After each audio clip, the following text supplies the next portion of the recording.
You are listening to 15 Minutes with HB, a podcast produced by bisnation.net members. All right, y'all. We are here with episode... This is 103, right, Buns? I'm getting confused with all the podcasts I'm putting up for the interview. Yeah, this is 103. 103. All right. We are fresh off 102, and I am fresh off a lot of the Twink Cup team leader interviews. And I am UB, joined by... The Buns. What's going on, guys? Twink Cup hype. We're actually here. It is this Friday. The Twink Cup. God. The event we've been waiting for 7 months is finally here. This Friday. In a Twitch near you. Yeah, seriously. In a few Twitches near you. Make sure you tune in. Hashtag Twink Cup. Before we get into the Twink Cup chatter, though, we must do shout-outs. You want to start this off, or would you like me to get it rolling?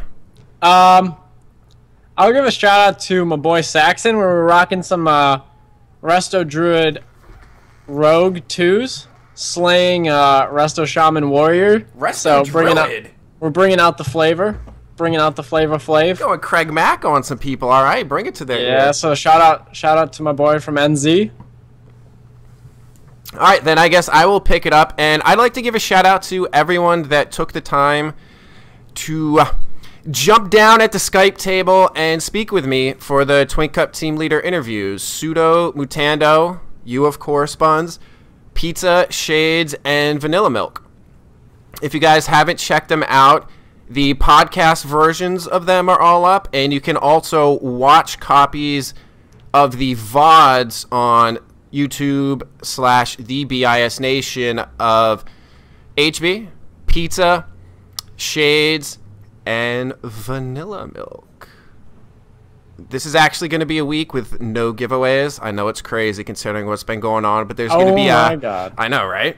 Next week, though, there will be a 2 year. It's the 2 year marker, dude. No, next week. In the air. Next week. Next week, I know. Oh, yeah. Dude, fist bump, bro. Yeah, right? So, next week we have... I guess I'll just let you know what it's going to be.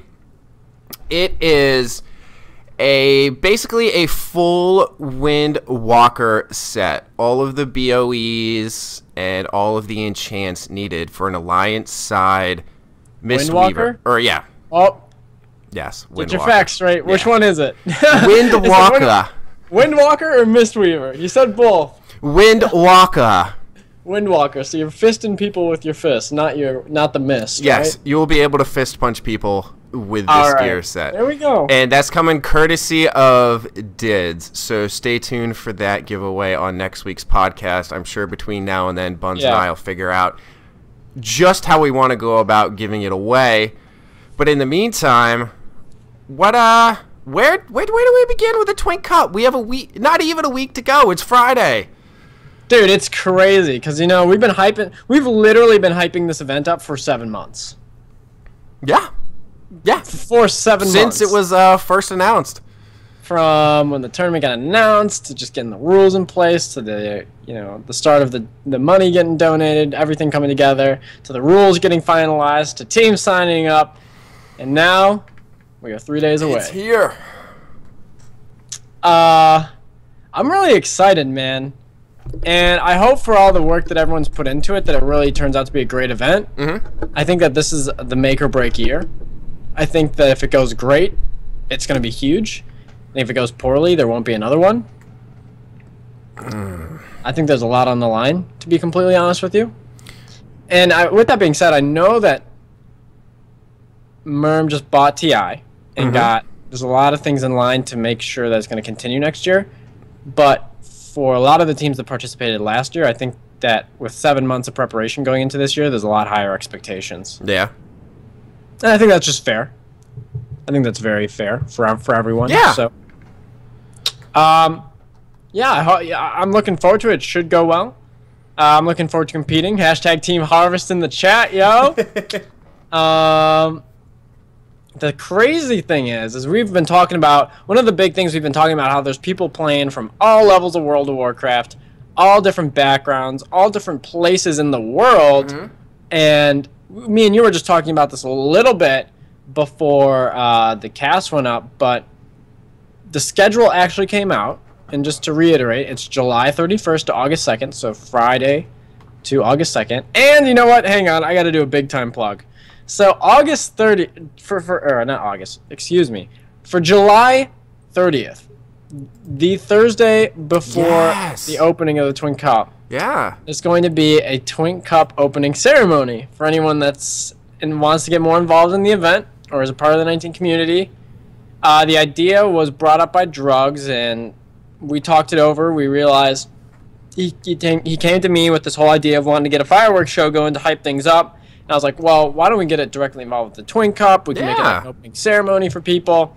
So we're going to have a huge nerdy opening ceremony the Thursday before.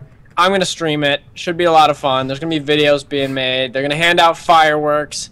Go check out twinkinfo.com if you want to get involved in that event. But it's going to be the Thursday night before the Twink Cup. It should be a lot of fun. There's going to be a lot of ways that you can get involved in the activity and even meet people. So check it out at twinkinfo.com. Big shout out there. Looking forward to that. Should be a good way to start off. It's almost like what is it, like the 8th grade dance, or like a social mixer for everyone to come to the one spot, meet some people, throw off some fireworks, have a good time, and celebrate what we hope to be an event that kicks off so much more within the 19 community, and maybe even gets other brackets to kind of think about what is possible if they put forth the effort to organize and get something rolling. I'll tell you what. I'm going to just throw my fucking slam. I'm going to slam down right there. And I think that there's probably only one other bracket that could have an event like this, and it's 20s. Yes. I mean, you're right. So before I go into slamming the 39 Revive, how did I know you were somehow going to take it there? I was talking with Original before the cast. He's like, maybe you guys should talk about 39s. And I'm like, dude, no. I'm pretty sure HB would rather play a 29 than a 39. He just don't know. No, I do know. That's what it is, and it's that. You think you know? Never mind. You know what? Yeah, it's another. It's a completely different cast. Let's stay with the Twink Cup. There's not going to be any Twink Cup 39 thing. Get out of here. Just trash it. Anyways, we were talking about there's going to be the opening ceremony, and then it's going to kick off every night from Friday to Sunday of the actual tournament. It's going to be going from 6 p.m. Eastern to 1 a.m. Eastern in the morning. Now, if we go back to what I was originally saying, that there's people playing from all over the world and all different backgrounds of World of Warcraft, me and Yubi were talking about how crazy it actually is going to be that the hours of this tournament, because there's literally going to be times where people on Australia are going to be pissed. There's going to be times where people on US are going to be pissed. There's times when people who are playing EU are going to be pissed, and that's fine. I mean, I'm just exaggerating, but I mean, everyone's hyped up for the tournament, but at the same time, it is kind of funny because it spans over what, like 7 hours every day? Yeah, like 6 to 1, right? Yeah. You feel me on that? So, 1 o'clock's not too late for US, but there will be cranky people. There will be cranky soccer dads. I don't know, 1 o'clock, if I'm a soccer dad, all right? 1 o'clock is kind of late. So that should be kind of, it should be interesting. Like this, thinking about that too. If it's 7 hours every day, we're going to have 21 hours of Twink action going on this weekend, which is pretty nuts. And the fact, for me, the first thing that I think of when you actually think about it, you break that down. That's literally 3 hours shy from being a full day of streams. Your math skills because you are know strong, what? There my might not friend. be games going the whole time, but there will be a stream going the entire time. That to me, that's a lot. And yeah, I think it's a big thing to bite off for the community. We got Gamers League on board to help out the community. We've got people in the community that are ready to jump on the stream and commentate, get involved as well too. But this is a huge project, man, and I'm going to be kind of evaluating and interested and also involved with the stream production itself. So for me too, it's going to be very reflective on how the production of the stream goes, will also be reflective of how the tournament goes as a whole. But also, I think there were a lot of people who weren't necessarily happy that Gamers League was getting on board. But I think that's a good thing, because there's a lot that can be learned. That's an organization and a group of people that have experience doing something like this. So say someone like you or others, where you've been streaming a lot, but not necessarily been producing content where you're putting in segments or you're doing those replays.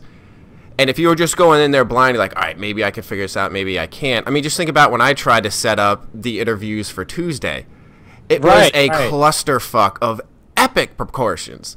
And I got it figured out by Saturday, but I thought I had it figured out and all tested for Tuesday, and it didn't work. All of those F-ups and issues, they have probably, for the most part, encountered, and that's also evidenced by the fact where the DDoS issue happened. They were able to go in and stream the arena tournament games, and it was okay. They were prepared for something like this. And if they wouldn't have been there, it really could have been a problem that that was GCD TV. Oh. Just a okay. Well, then thank you for that correction. Let me make that clear. Yeah.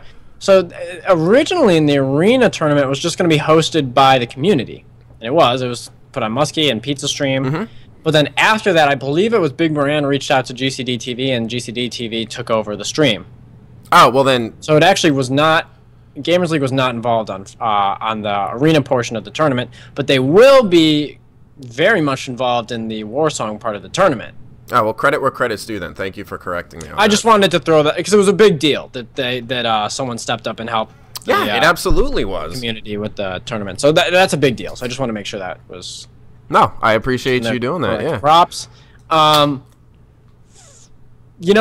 going back to that, I think that... Let's break it down. I vocally was not a fan of Gamers League for a really long time. And then I just kind of took a back seat on it. I was like, okay, whatever. Like, this is what we're going to do. This is what we're going to do. Mm-hmm. Kind of took a back seat. I was able to do some games with Desecration the other day, probably a week or two ago. Mm-hmm. It was pretty fun. Like they have some stuff planned for the stream, but for me, there's two things. One, the biggest thing is that for the community and for the tournament to be hosted by, a more official tournament hosting stream, more or less, a company, a brand, more or less. I'm hoping that the production goes smoothly, because I think that that's one of the huge benefits of why we were looking to get someone like Gamers League on board and help us with this event. And then two, the other thing that goes with that is I also hope that Gamers League has done enough research on the bracket. Because what was your experience with Desecration? Like, had he done the work ahead of time? So, you can't expect him to know everything that you know about the bracket. But was there at least enough there that he could kind of follow up and make intelligent observations, or maybe not even make the proper observations, but ask the right questions or relevant questions as to what's going on in the game? I think that for the first time for his first set of games, I think he did a good job. But I think that's the only set he's going to be doing until the Twink Cup. So that's it. I pretty much filled him in on the meta before the game started, gave him a brief overview. We just kicked off. Mm-hmm. Obviously, he can totally carry a conversation. It's just whether or not it's relevant information to the bracket. So I just hope that it's going to be... I feel like the weight's going to be on keeping people up to speed and actually sharing relevant information. Mm-hmm. And I think that that's going to be assisted with people from the community that are going to be Twink, commentators as well too. And I think there's going to be 2 or 3 people casting at all times. So like a Desecration and then 1 or 2 other people at all times. So I just hope that it's relevant information getting relayed. So could it kind of go the way of how they do sports? You have your play-by-play and your color guy. The 19 guy is kind of the play-by-play, and the person from the Gamers League puts in the color perspective, where they probably aren't going to be able to have sort of those fun little anecdotes, but they can add in other information that maybe, say, you aren't able to do because you're so focused on relaying what is going on and calling out different strategies people are implementing or different plays. I think that, to be completely honest with you, I think that he's going to do the play-by-play. What are your thoughts on that? Do you think that's going to work, or? I think that if he does his research, he'll do great. If he's informed, it'll be great because he has more casting experience than everyone else. Yeah. But if not, then I think people are going to be let down. Like if he's just, and I'm not trying to say individual, and everyone knows this. There's a huge Skype chat, and everyone's been talking, etc., going over some things. But it's important that you're relaying relevant information. There's 7-8 months of work put into this tournament, so the community wants a high production stream at this point. And so that was, that's kind of what, that was the goal of going with Gamers League. So I think the production aspects will be there for sure. I'm not doubting that at all. But just hopefully that everyone can mesh together, the casters, and it's actually a quality stream that is, casting the games, rather explaining what's going on rather than making something out of nothing. Trying to guess what's going on. Be like, oh yeah, I think this is why they decided to fall back, or this is why they're pushing, and trying to relate, say, endgame strategies to the 19 meta, which might not necessarily, most likely aren't really congruent to each other. Well, basically, what I was saying to Dez before we started casting the game is like, man, the first thing I'm going to tell you is that, at endgame, there's way more cooldowns and defensives, and people will go off on their own little missions and etc. And there's more movement, so you're allowed to do that. But at 19, man, it's so dependent on group movement and what you're doing as a team, where you're moving. Yeah. Are you controlling objectives? Do you have map control? So all these things, as someone that's casted in the community is a lot of these games, that's kind of the information that needs to be talked about. Because we want the tournament to reflect what the bracket is special, and we don't want the games to be casted in a manner that would relate them to endgame PvP, because they're night and day. Yeah. They're night and day. They're two different things. So, yeah, I think that I'm hopeful. I think that it'll go well. It would be I think the production's going to go well, and I think that there's the people lined up to give success for all the casting going on. Who besides yourself, I mean, has it been finalized? Who besides yourself will be participating in the shoutcasting from the 19 community? I think I will be. I think Muskie will be. Okay. Moran. I'm not sure if Sipe is or not. And I don't really know anyone else other than that. To be honest with you, too, I would probably only have the first 3 people I said. And then throw in Nikosi, but Nikosi doesn't want to. But. Well, Nikosi's also, and this kind of ties back to what we started with at the beginning of the cast. I think he's sick. The EU thing. Yeah. I think Nick's sick right now. But, I mean, asking the EU, like someone from EU to shoutcast if they're not participating, I mean, you're asking Nikosi. I mean, he's 6 hours ahead of us. Oh, for sure. And that's going to get crazy. And it's almost like when the EU thing, I was looking on the TI today, and I saw how one game is going to be played at 11:30, and Blackout, who I'm going to be speaking with directly after this cast, like, that's 5:30 in the morning for me. Can you imagine? And I know we were talking about that earlier. Yeah, that sucks. I don't know. Like, it does suck. It's really late for EU. I'm not gonna lie, that's really late to be playing. But at the same time, maybe I'm in a position where I'm out of line because I'm playing on US. I have it easy. It's perfect. Excuse me. It's in my time zone. But at the same time, it's like, well, if you committed the effort to come to US and you came to US to play in this tournament. You've got to expect that this is one of the crossroads that you're going to have to deal with when the tournament comes around. So, yeah, it sucks, but at the same time, it's like, it's not like we're all at a LAN or something in LA right now. So, everyone's going to be, I don't know, everyone's going to have to deal with time zones. And I know on my team, we have, we're playing in, 5 or 6 different time zones across the world, so... Well, that's obviously something that's unavoidable, but do you think that's going to come in? You'd say, it's from just NFL. People would be like, man, we got to go play that West Coast game. We got to go play the 49ers, and we're coming from New England. That's a rough 3 hours. And that 3 hours is nothing. And, of course, playing BG is nothing compared to getting rolled into by Patrick Willis. Oh, my God. I mean, there has to be something there if you're playing at 5:30 in the morning versus playing at 11:30 at night. As soon as you change a game to compensate for someone else, everyone's going to bitch. So oh, no, that's not what I mean. I just mean, do you think there's going to be some sort of negative effect on the players? Or they're just going to bang out on their Red Bull? Maybe. I don't know. That's like one of those things where it's like, hey, man, they're going to have to play with higher MS, too. But, like, okay, you came over here to play. Like, what have you done to help yourself out? Like, are you playing on an Aussie realm? Or are you playing on a realm that's giving you close enough MS if you're EU? If you're having a good ping? Are you playing on an East Coast realm? Like, that would probably be your best bet. So, I don't know, man. There's going to be factors like that in this tournament. A team's not going to win or lose a game because of any of these.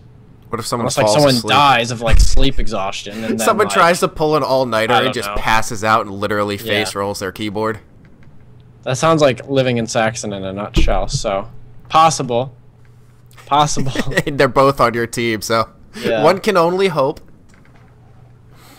I guess going off of that, I think it could be draining. See, I actually take it back, UB. You know what? I don't think it's going to be that big of a deal. Okay. And this sounds fucked up too, but because of the fact that, like, everyone's sleep schedule is adjusted to playing 19s. And, like... Holy fuck, you actually... yeah.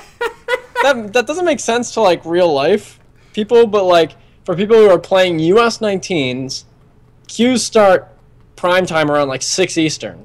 So... Hey, man, is that when you want to get up? But like, I'll say to a certain point, you're right. But there's a huge difference between 6 Eastern and 11:30. I agree, but at the same time, you also see, you know, like, I was playing with Blueprint last night. He was up till 9 in the morning.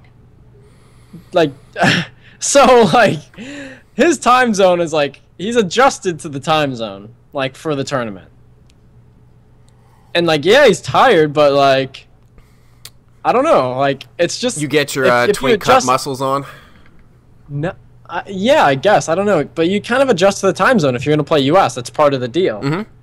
So, yeah, it kind of sucks for people that maybe have a life. But, I guess for, you know... Twink Cup enthusiasts, I think people are ready to go. But also, I mean, as we said before, we've had 7 months lead up.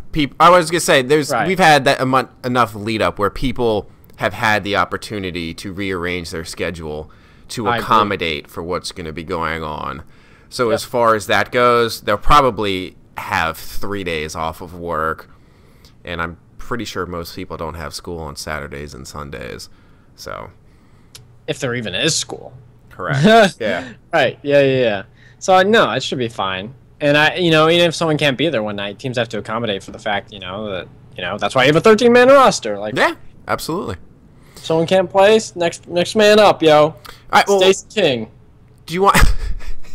Tom Thibodeau, next man up. Let's go. Do you want to move on to kind of, like, different teams? Where would you like to go with this next? Jeez. Why don't we go with the teams? I'm fine with that. So I know last week we kind of did like an overview of how I thought the teams were ranked. So let's not do that again. Okay. Because my opinion really hasn't changed all that much.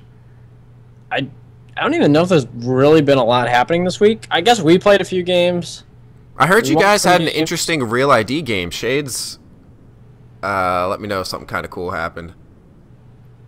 Oh, I guess I should say that. SR got capped on, by the way. But it wasn't Twink Cup.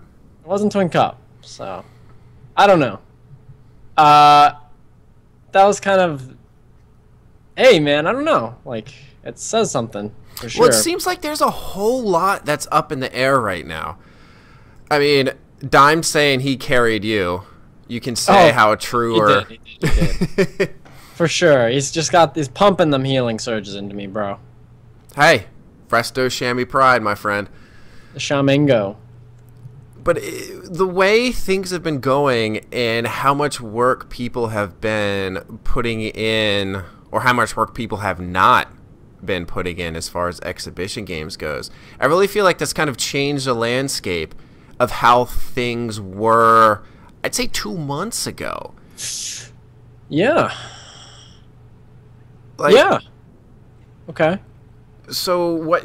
Try and tell me about that, like as far as the synergy of teams and such, because that's something that we always love talking about. We always say is so important.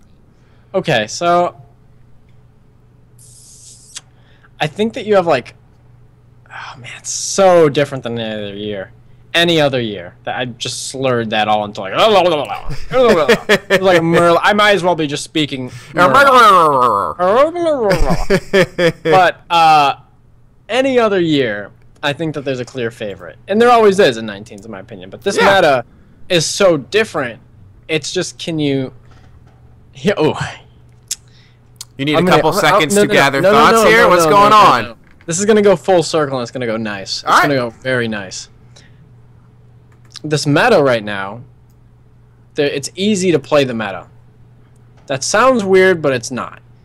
The meta teams pretty much have the same comps. Mm-hmm. About 8 classes on every team are the same. Mm-hmm. Exclusion of the last choice of DPS and kind of your last choice of healer.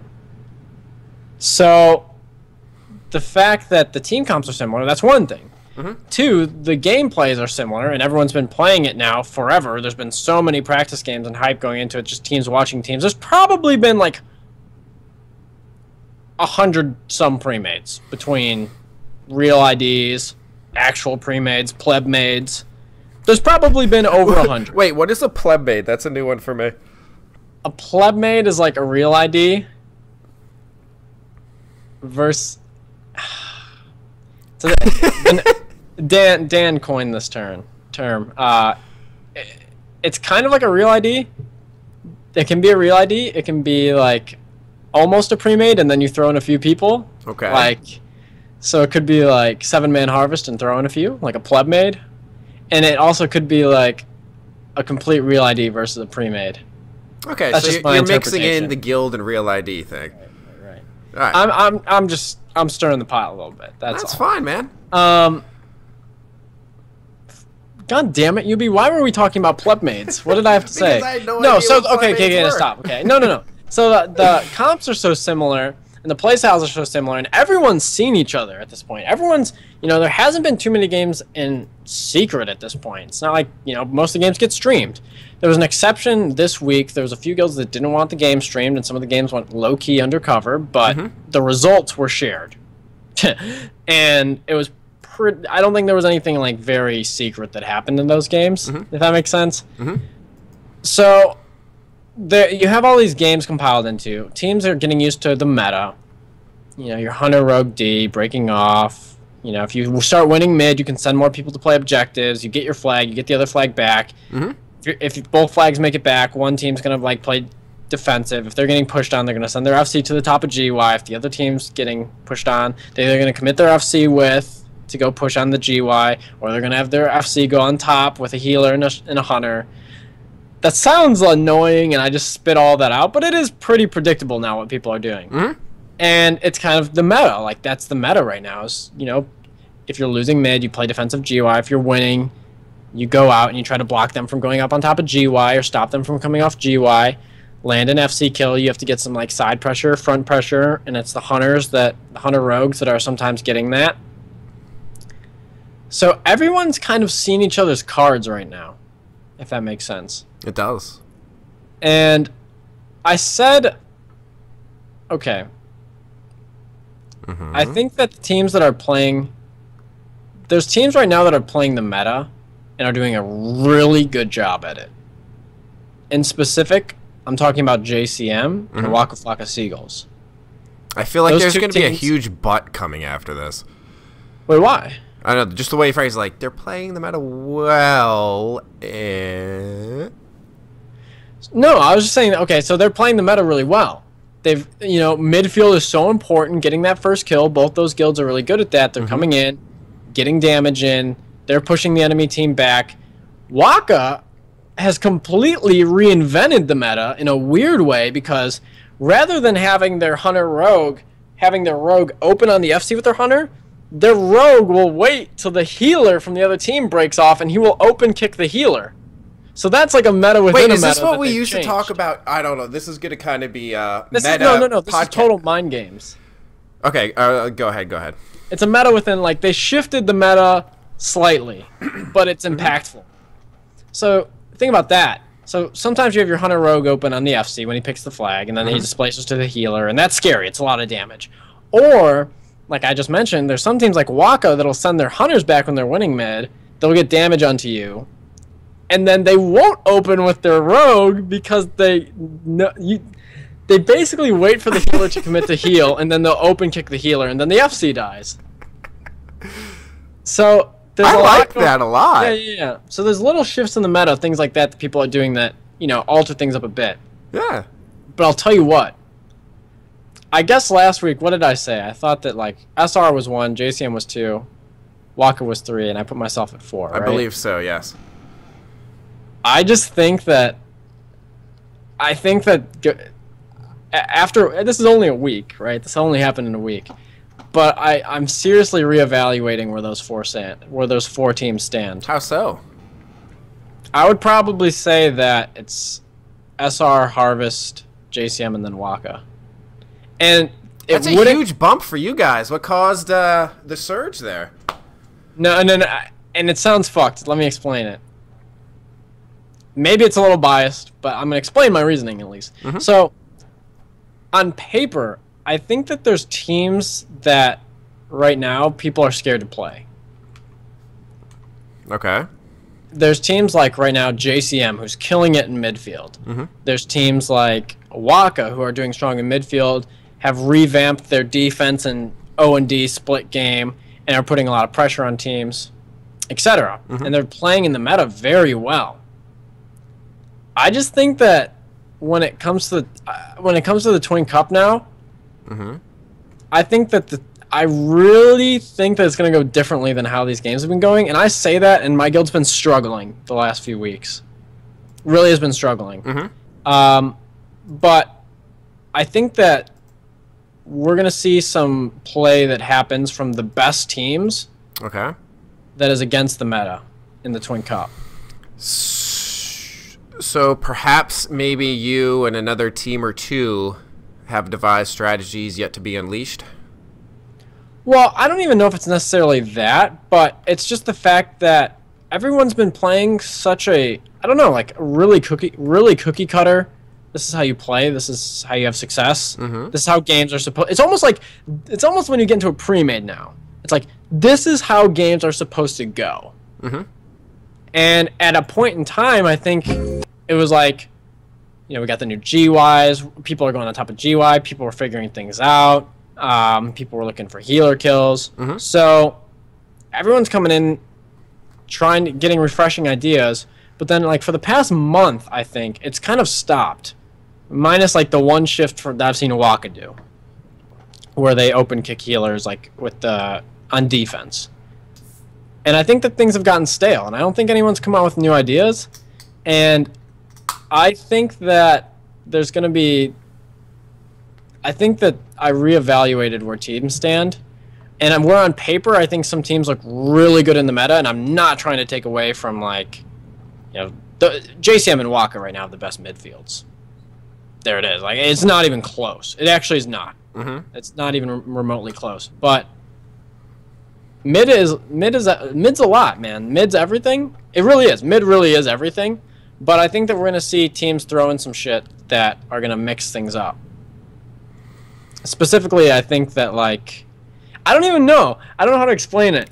Like, well, I feel like you're trying to cryptically say No. So I'm saying that I think the two teams that are most capable of doing that is my team and SR. But I also think that there's other teams out there like GSC that aren't afraid to change up the meta as well too, and run strategies that work for them. So that's the important thing, is running a strategy that works for you. You don't necessarily have to copy someone else, but you have to run something that makes sense for what you want to accomplish. And I think you're kind of right on point with GCS on that.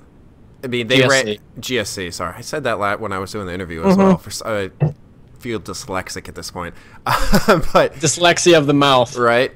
But it really seems like they're not playing to the meta; they're playing to their strengths, which is what they did in the arena tournament to relative success. I would say, in my opinion, and I'm really interested to see what they do when it comes down.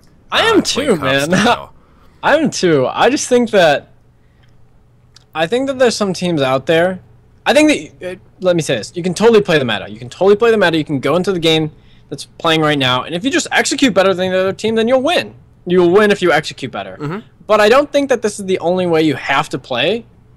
But people have been reluctant in trying it because I think that there's people want to get practice. People are trying to get their synergy up. Maybe they're just trying to get their roster together. Maybe it just hasn't been on the agenda. Maybe it's not something that they've considered.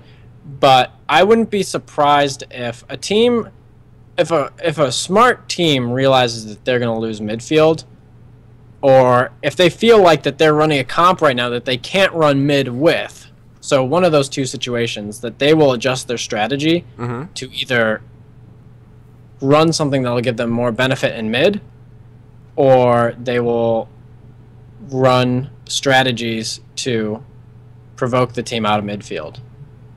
What do you mean by provoke the team out of midfield? I mean, exactly that. But I mean, well, I guess let me phrase that. What would the strategy be to provoke a team to get themselves to disengage from that all-important midfield battle? Well, without going into so much detail, I'd like to say at the end of the day, you have to cap flags to win. So maybe that makes some sense. Maybe it doesn't, but... All right, I guess that was a tricky question I asked there, and I shouldn't have done so. No, it's okay. Hey, see you in the cup, mate. All right, Buns, we're getting close to the end here. I have these things to do with some guild leaders or team leaders at the end of this. No, you don't. No, you don't. Well, you can do them with me if you want. No. Oh, wow, that was turned down really quick. Really quick, I got shut down. I didn't even have a half a second to breathe, and you shut me down. I asked you before we started. All right, let's just remember who saved you when the whole pseudocast went downhill. What? Yeah? Who stepped? There's a whole thing on TI with me giving you thanks for saving it. There were technical issues. I will cop to that. But let's put a nice little bow on this instead of us arguing about nonsense. Hey, man, I'm excited for the Cup. I think that it should be really competitive. I think there's legitimately 5 or 6 teams that can win. And I don't even, to be honest with you, I don't even think you have to rank the top 5 or 6 teams. Or to be real with you, it kind of seems... I just think it's that close, and it's just placed. It's not really like, I don't know. I sound kind of ignorant when I say that earlier, but it's just like, it really is just like playstyle, and if you can impose your playstyle on another team, then you're gonna win.